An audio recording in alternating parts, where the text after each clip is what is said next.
Mkurugenzi, na kupongeza. Hapa nilikuja mara nyingi, kwa shule yetu anajua, na afisa elimu. Tulikuwa tunazunguka sana kwenye maeneo mbalimbali mpaka kule chini kwenye makorongo. Lakini nilikuwa sifurahishwi na kasi ya ujenzi na kasi ya ulipaji wa fedha kwenye shule hii. Lakini nilikuwa naiona dhamira ya halmashauri ya jiji la Dar es Salaam kufanya shule hii iwe na kidato cha 5 na cha 6 na umuhimu wake.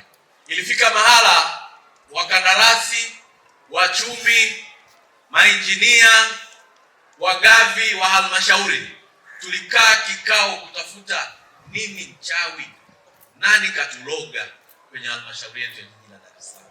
Tunapata mapato mengi lakini miradi haiendi. Nini shida?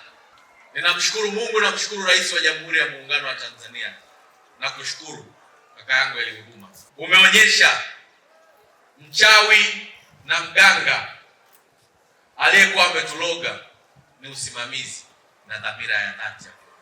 Umeonyesha uwezo wa dhamira ya kusimamia miradi, na nakushukuru. Ni kweli nilikwambia hatutaeleweka kwenye halmashauri ya jiji la Dar es Salaam kama miradi haitakamilika.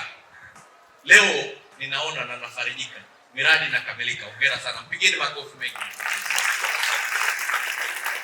Inakamilika sio mradi huu tu, Bonyokwa inakamilika, Kipunguni inakamilika, Mnazi Mmoja inakamilika, Liwiti inakamilika, Kimanga inakamilika, Kitunda relini inakamilika, Minazi Mirefu inakamilika. Na kupongeza, na yote na ghorofa kama hii.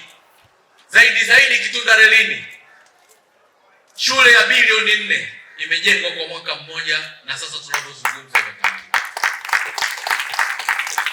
Ni uwezo wa viongozi kusimamia, uwezo wa viongozi kuwa wamoja, kufanya kazi kwa pamoja. Wale wa maandiko wanaweza kujua, wale waliokuwa wanajenga mnara wa Babeli, mnakumbuka walianza vizuri, lakini mambo hayakwenda vizuri baada ya lugha gongana kuwepo. Lugha gongana maana yake walikuwa hawaelewani, ndio maana lugha ilikuwa sio moja. Watu walikuwa wanaongea lugha moja, ila mwandishi alionyesha lugha gongana, maana yake watu walikuwa hawaelewani. Mkurugenzi, umeshiriki kujenga umoja kwenye halmashauri yetu. Halmashauri imeanza kuelewana vizuri, miradi hii inakamilika. Kukamilika kwa miradi hii ni utekelezaji wa ahadi ya rais wetu wa Jamhuri ya Muungano wa Tanzania. Mpigeni makofi mengi sana.